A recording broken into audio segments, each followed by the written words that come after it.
Ok, buen día. Buen día. Hoy hablaremos sobre el capítulo 3 de la importancia de las pequeñas y medianas empresas. Somos el equipo número 13 y estamos conformados por Kevin Molina Herrera, Roberto Novelo Pot y su servidora María José Amut Carrillo. Para empezar, hablando de este capítulo, en los albores de la humanidad, la vida era mucho más sencilla que en la actualidad.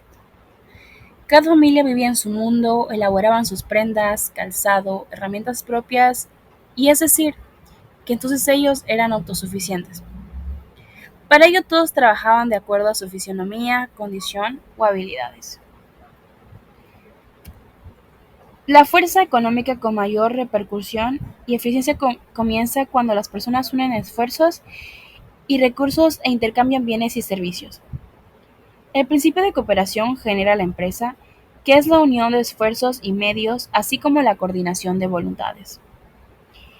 En la empresa se materializa capacidad intelectual, responsabilidad y administración, condiciones o factores indispensables para la producción. Cuando surge la revolución industrial, el mundo cambió por completo.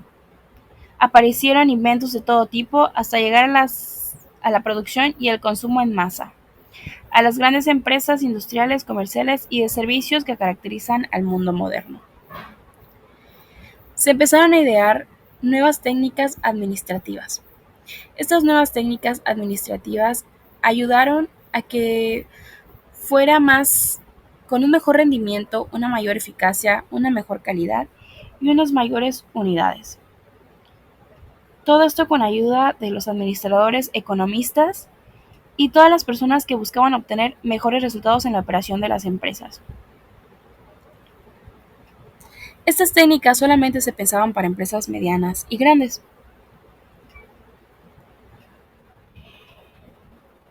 y no se le prestaba la debida atención a lo que venía haciendo a la pequeña empresa, porque pues se subestimaba o no se desconocía la ayuda que la pequeña empresa proporcionaba a la sociedad en aquel entonces. La pequeña y mediana empresa constituye en la actualidad el centro del sistema económico de México. El enorme crecimiento de su influencia actual se debe a la masificación de las sociedades, a la necesidad de concentrar grandes capitales y enormes recursos técnicos para el adecuado funcionamiento de la producción y de los servicios, así como el alto nivel de perfección logrado por muchas normas de dirección.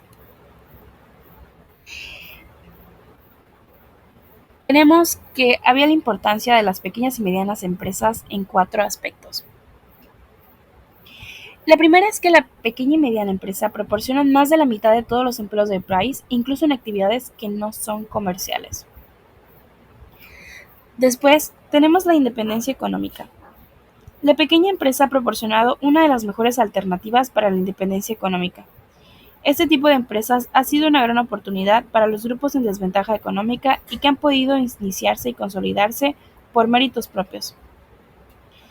De igual manera, debe anotarse que las pequeñas y medianas empresas ofrecen la opción básica para continuar con una expansión económica. Y, por último, la empresa brinda el campo experimental para generar con frecuencia los nuevos productos, ideas, técnicas y formas de hacer las cosas.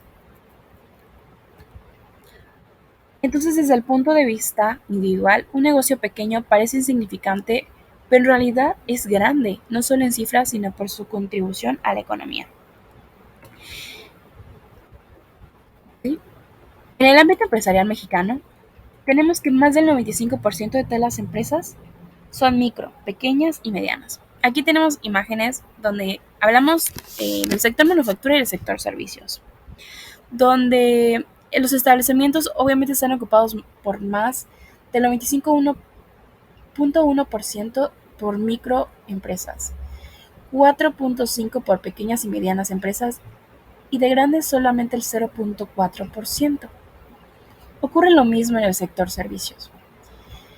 Y en el personal ocupado, en el sector manufactura, tenemos que las grandes empresas tienen un 34.8%, las pequeñas y medianas empresas un 39.6% y las micro un 25.5%. En lo que en el sector servicios ocurre todo lo contrario. En las microempresas hay el 56.7% de personal ocupado, el 16.9% en pequeñas y medianas empresas y en las grandes el 26.4%. Y por otro lado tenemos el sector comercio. La pequeña y la mediana empresa proporcionan más de la mitad de todos los empleos del país, incluso en actividades que no son comerciales.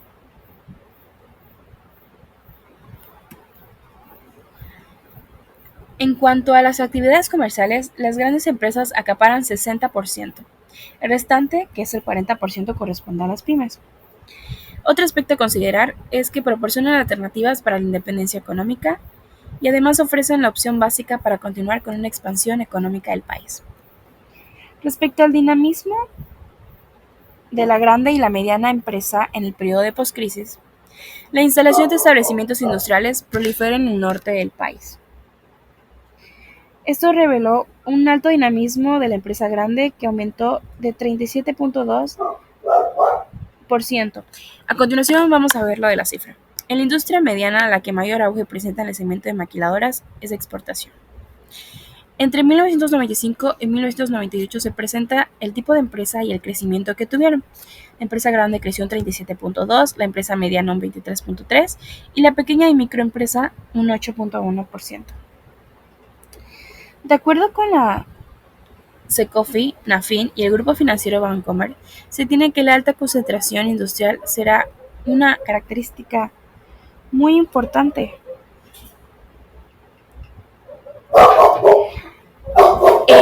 En cuanto al empresarial de México, la política de expansión actual se le favorece.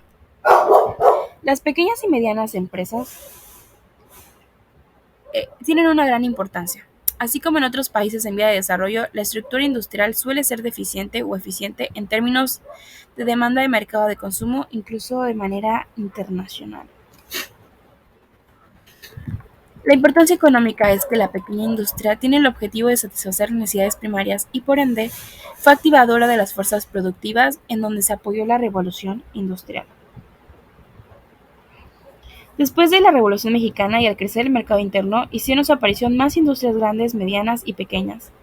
Pero lo básico era la estructura industrial que crece y se desarrolla de manera permanente.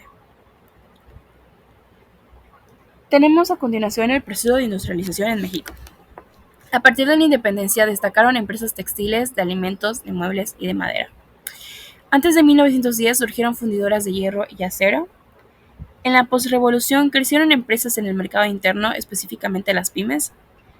A partir de 1930, las pymes representaban solo el 12% total de la industria de la transformación y el 86% a talleres y artesanías. En 1950, las pymes representaban el 25% y los talleres un 71.9%. Y ya para 1971, las pymes abarcaron el 64.4% de las industrias de la transformación y el 34.92% para los talleres. Por lo que se concluye que la dinámica del sistema económico propicia necesariamente el desarrollo absoluto de sus componentes. Es decir, que al crecer el Producto Nacional Bruto, o sea, el PNB, crecen los elementos que lo componen y entre ellos el sector industrial. El crecimiento del sector industrial dentro de la economía hace que aumente la dimensión de las unidades productivas y por lo tanto los niveles de industria se trasladan de los sectores artesanales o de incipiente industria a los de pequeña industria, luego de estos al nivel de la mediana industria y finalmente a la industria grande. Es decir, lo que en 1930 era una industria artesanal, dejó de serlo para invertirse después en una pequeña y mediana industria, mientras que las medianas se convirtieron en las grandes empresas. La importancia social.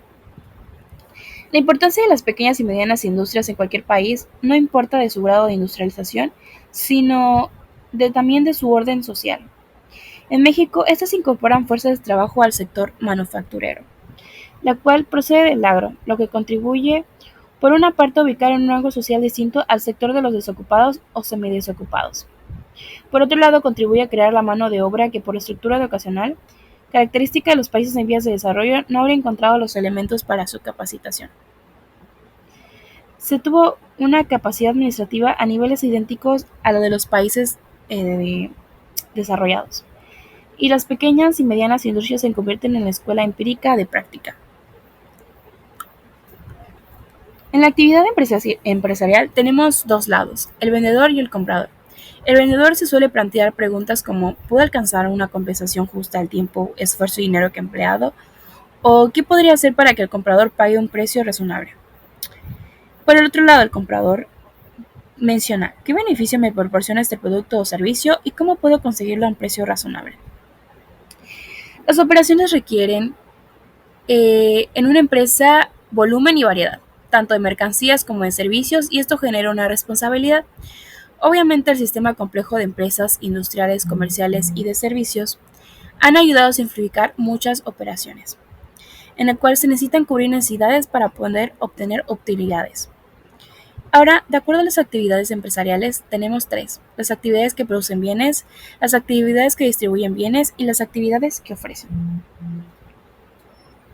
servicios. Tenemos en las actividades que producen bienes a las de materias primas y los productores de bienes de fabricación. En las materias primas se encuentran las empresas agrícolas, forestales, ganaderas, de pesca, las cuales producen mercancías como combustibles, alimentos y básicos sin elaborar utilizados para satisfacer la mayor parte de las necesidades materiales, mientras que los productores de bienes de fabricación son aquellas empresas que combinan, transforman, refinan o alteran las materias primas. Estas se denominan empresas manufactureras.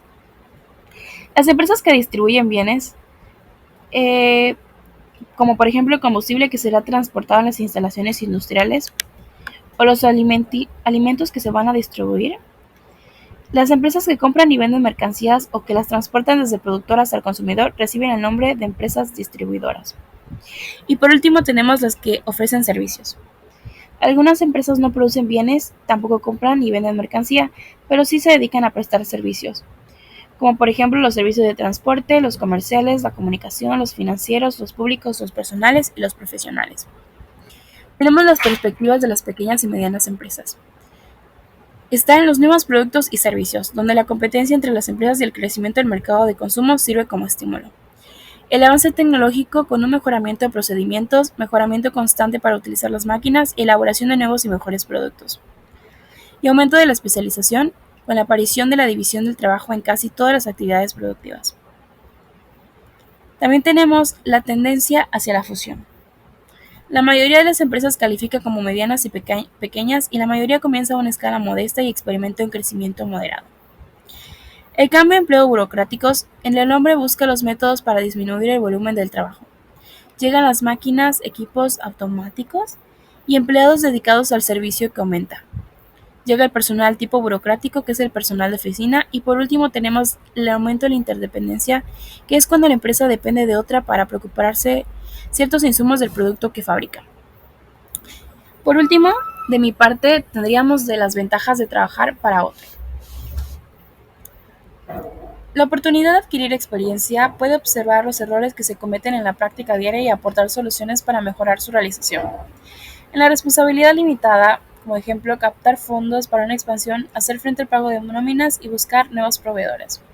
También está el riesgo financiero reducido, los ingresos constantes que nos dan una seguridad de recibir un sueldo puntual sin importar las fluctuaciones de la empresa, y la ventaja de beneficios extra como las prestaciones, como las vacaciones retribuidas, servicios médicos, mayor aguinaldo, capacitación constante y programada, despensa y otros beneficios marginales. Y esto sería todo de mi parte. Les dejo con mi compañero Kevin Molina, que va a hablar sobre las desventajas. Yo soy Kevin Molina Herrera y hablaré de las desventajas de trabajar para otro. Siguiente diapositiva, por favor. Hay inconvenientes que se deben de tener en cuenta al momento de trabajar para otra persona. Primer punto, la pérdida de ambiciones. Es decir, el empleado puede quedar sujeto a la voluntad del jefe o patrón y perder de manera gradual las ambiciones personales y su sentido de independencia. El segundo punto es una compensación económica menor, es decir, cuando un negocio consigue un éxito total real, por lo general habrá una mayor compensación económica para el propietario, que para cualquiera de sus empleados. Por lo tanto, la persona que decide trabajar para otro debe aceptar el hecho de recibir una compensación económica muy inferior a la que recibe el propietario de la empresa. El siguiente punto sería la menor seguridad de empleo. Aunque el empleado realice de manera adecuada su trabajo, existe siempre la posibilidad de que será reemplazado. Esta posibilidad de que está la posibilidad de que la empresa no prospere, no avance, que existan cambios en los puestos de alta dirección y que el hijo o algún pariente del propietario quiera entrar a la empresa. Cualquiera de estos hechos se puede originar que el empleado pierda su puesto en la empresa.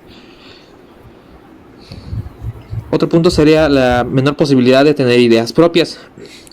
Con frecuencia, el empleado de una empresa grande posee buenas ideas, por ejemplo, sobre mejoras a un producto, acerca de la realización de la oferta, de la venta del producto, etc. Sin embargo, puede ser difícil convencer al propietario de la empresa para que ponga en práctica estas sugerencias. Una última desventaja es la que se refiere a las órdenes de los superiores. Cualquier persona, siente el deseo de ser su propio jefe.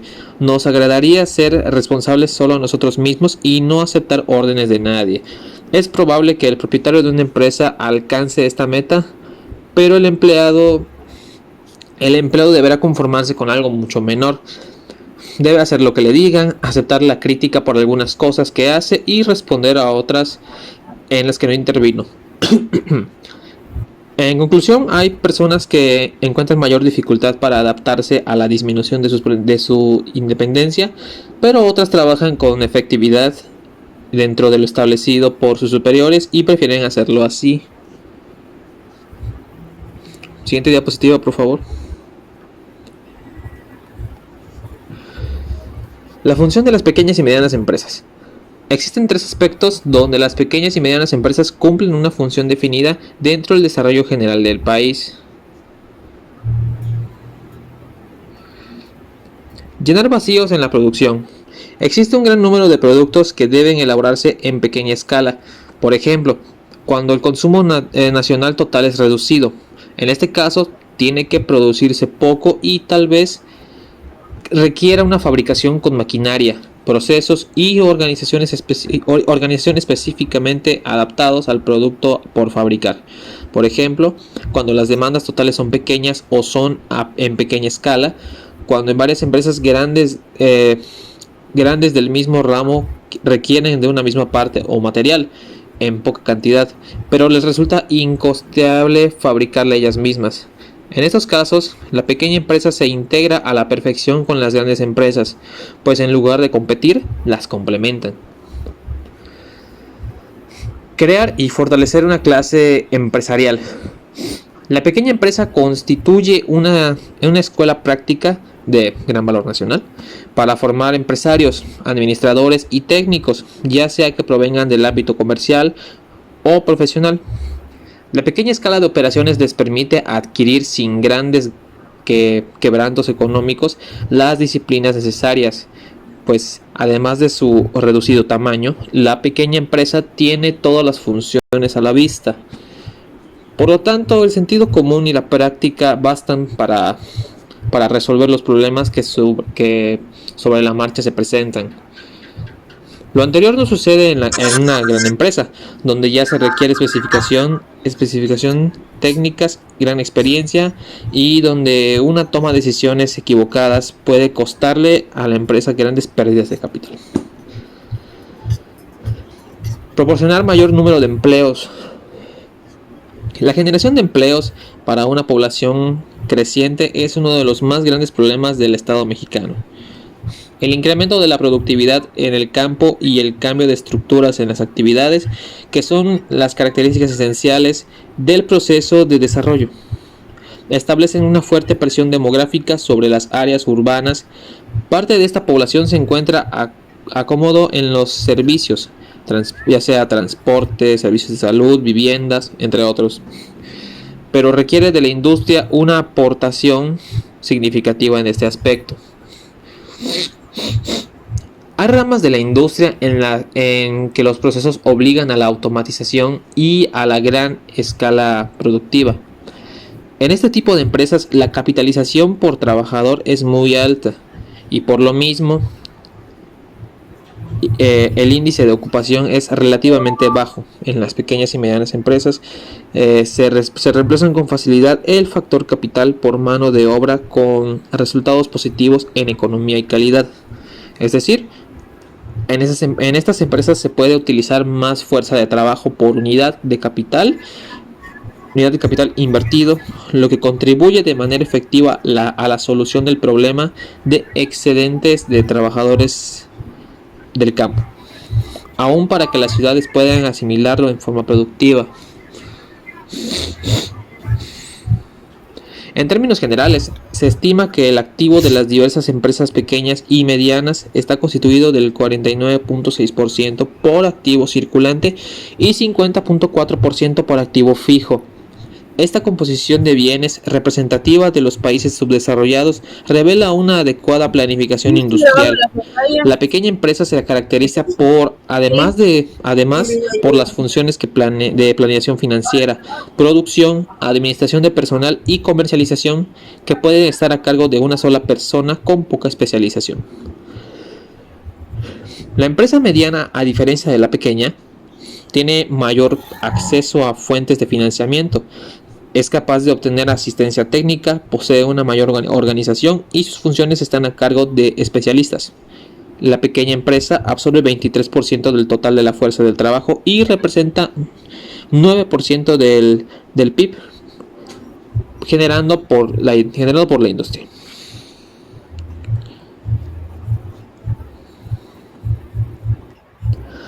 No obstante, que la pequeña y mediana industria tienen en una posición crucial en la generación de empleos en el país, enfrentan una serie de problemas que obstaculizan su desarrollo.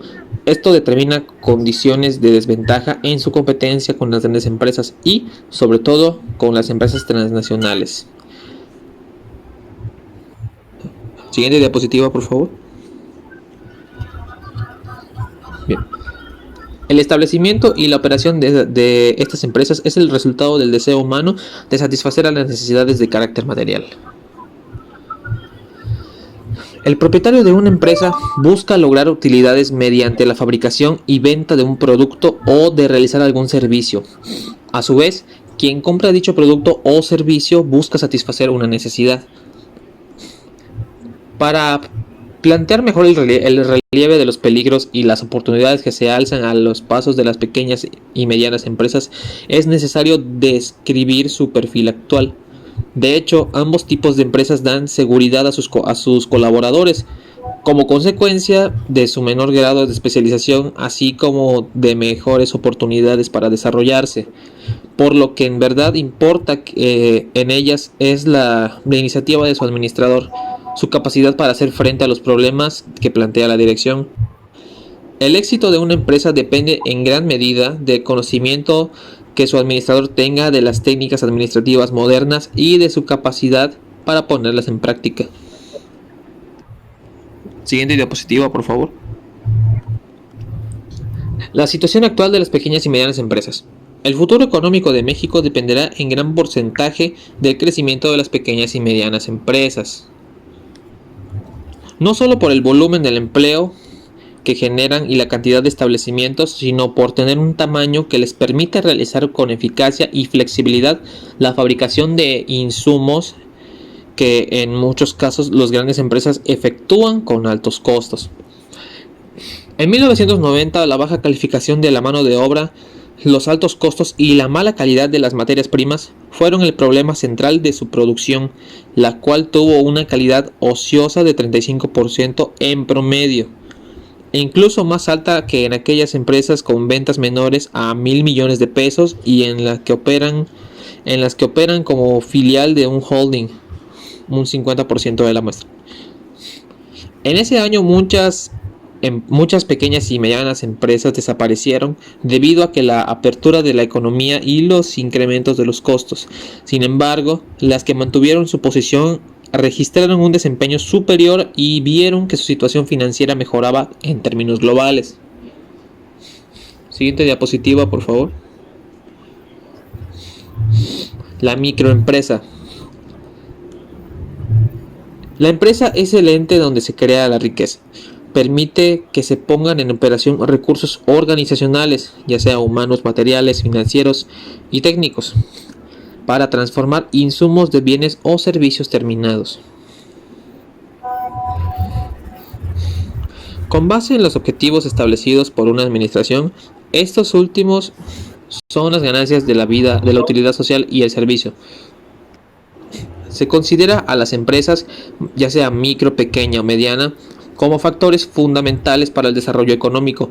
Por lo tanto, no cabe duda de que desempeñan o pueden desempeñar diversas funciones en la sociedad, como responder a las demandas concretas de los consumidores, crear nuevos productos o servicios, generar empleos, contribuir al crecimiento económico o reforzar la productividad.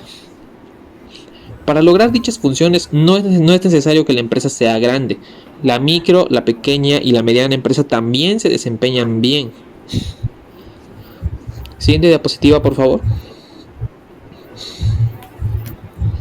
A continuación, presento las definiciones. Para efectos del apartado se deben de conocer la definición de la microempresa con el propósito de dar una orientación acerca de su magnitud. La definición de la Secretaría de Fomento Industrial y el Comercio del Gobierno del Estado de Nuevo León nos muestra la definición de la microindustria y de la microindustria. Y abajo la definición del autor de la microempresa. Y será todo por mi parte. Les dejo con mi compañero Roberto. Continuando con lo que comentaba mi compañero Kevin, los siguientes son las importancias de las microempresas. Las microempresas son importantes para el país porque, de acuerdo a la Secretaría de Economía, representan el 95% del total de las empresas, el 40% de los empleos en el país y la producción del 15% del Producto Interno Bruto, valor que indica el total de los bienes y servicios finales producidos por el país. Siguiente diapositiva. Problemas de las microempresas. Limitada capacidad para negociar, por falta de organización y definición de dirección. Escasa altura tecnológica. Improvisación y carencia de normas de calidad. Ausentismo del personal. Constante aumento de los precios de materia prima. Mala calidad de los materiales. Marginación de los apoyos industriales. Falta de garantías para acceder al crédito. Excesiva regulación gubernamental. Siguiente diapositiva. Soluciones a considerar. Deberán ser dirigidas de manera profesional.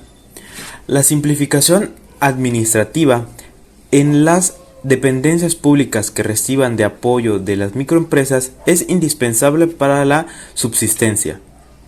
Fomentar la formación integral del microempresario implica generar el enfoque humano y la disminución trascendente a su alrededor. Siguiente diapositiva. Instrumentos de fomento.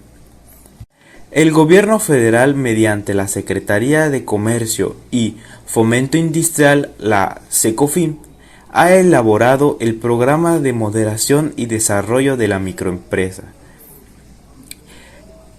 que se dio a conocer en el 28 de febrero de 1991, teniendo como objetivo fortalecer a esa disposición el sector económico. El programa se elaboró con base en las opiniones y recomendaciones de las diferentes cámaras que agrupan a las industrias. Su propósito fundamental es que a medida que la industria mejore su posición competitiva, desde el punto de vista de la posición de la producción, la calidad y el financiamiento vayan en mejoría. Objetivos. Alterar la organización interempresarial. Incrementar la eficacia productiva. Adopción de normas de calidad, de capacitación general y de mano de obra. Organizar empresas de comercio exterior. fomentar la especialización en productos y procesos en los que tengan ventas competitivas. Impulsar la desregularización y desconcentrado y simplificado. Convocar a la participación de los sectores sociales. Siguiente diapositiva. Empresas integradoras. Empresas de comercialización. Siguiente diapositiva. La empresa familiar. Un número amplio de pequeñas empresas es administrado por familias y claro, esto incluye una gran medida de la vida cotidiana de todos sus integrantes, quienes suelen trabajar en ella, aunque sea en pequeña escala, para escalar adelante. Siguiente diapositiva. Definición de empresa familiar. Morales López la define así: es aquella en la cual los propietarios, los que la operan y quienes toman decisiones estratégicas y operativas son miembros de una o varias familias. 2. Vietnam la define de esta manera: son aquellas las que el núcleo familiar controla la mayoría del capital. Siguiente diapositiva. Importancia de la empresa familiar. Importancia de la empresa familiar. De 2.726.366 empresas que en la actualidad operan en México, el 98% son controladas por una familia o tienen fuerte intervención por parte de los miembros de esta. En cuanto a los sectores económicos, la empresa familiar se distribuye en su mayor parte en el sector comercial. Le sigue el sector de servicios y por último el sector industrial. Existe otro sector, el mal denominado informal, economía subterránea, que está formado por gran cantidad de empresas familiares y no existe alguna duda de que, aunque siendo menores legales, continuarán creciendo y merecen una atención especial. Siguiente diapositiva. Aspectos claves de la empresa familiar. Gran cantidad de la micro y pequeña empresa es administrada por familias. Esto incluye en su operación cotidiana. En ese sentido, existen diversos aspectos claves de la empresa familiar que se deben considerar. Propiedad familiar. La evolución de este tipo de empresas queda definida con el paso de las generaciones mediante 3 círculos: empresa, propietario y familia. Su origen se presenta cuando el empresario joven crea su empresa, la desarrolla hasta llegar a una edad avanzada y luego planea retirarse. En ese momento pueden coexistir ya 3 generaciones simultáneas de la empresa. Siguiente diapositiva. Primera etapa, segunda etapa y tercera etapa. La segunda generación deberá tener asignados puestos con planes y objetivos claros, así como responsabilidades. Deberán de ser obligaciones y deberán tener un elaborado plan del desarrollo para los familiares entrantes. El plan patrimonial. Un empresario al final de su carrera productiva debe tomar decisiones cruciales, como decir si la empresa seguirá o no bajo la dirección de su familia o en caso extremo se venderá o tal vez cierre. Siguiente diapositiva. La sucesión de la empresa familiar.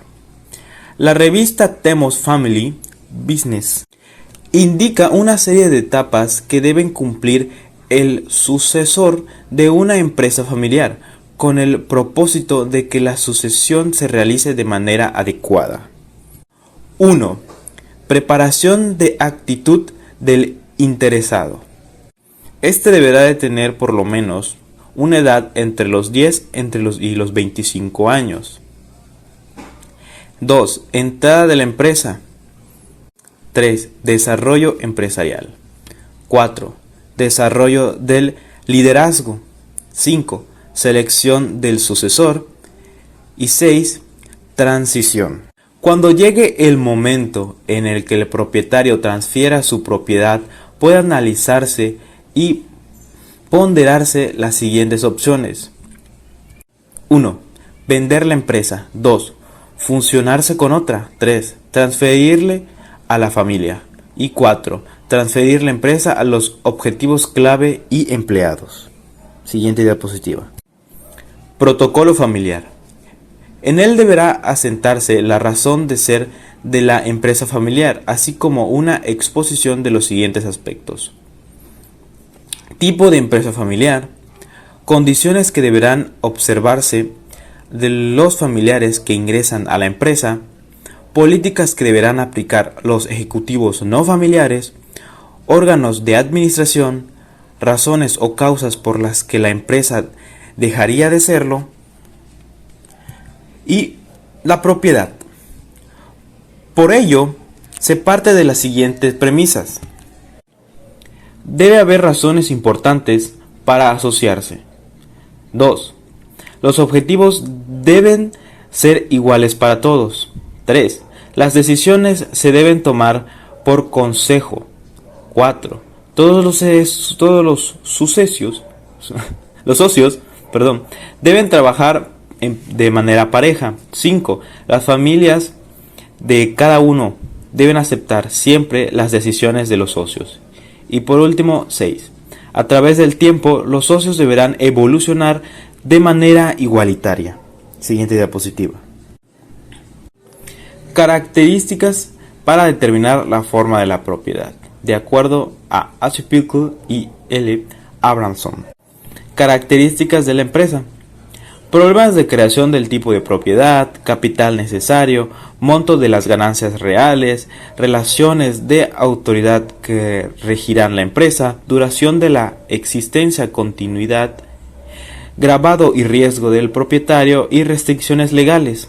Esa sería la forma de la propiedad. Siguiente diapositiva. ¿Por qué se asocian las empresas? Las razones principales para buscar socios en un negocio son amistades, la falta de recursos financieros, la complementariedad de actividades y otras razones. Una asociación empresarial está compuesta por 2 o más personas.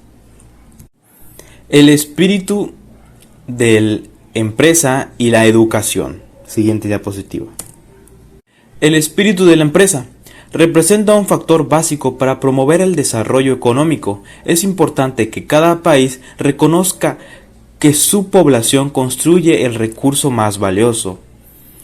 Se es empresario porque se tiene el deseo de crear riqueza para uno y para su familia. Siguiente diapositiva.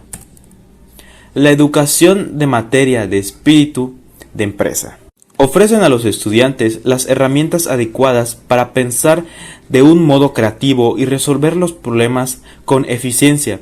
La educación en el espíritu empresarial puede resultar especialmente efectiva en la formación profesional inicial, cuando los estudiantes ya están cercanos a la vida laboral y pueden encontrar una opción valiosa en el trabajo por cuenta propia.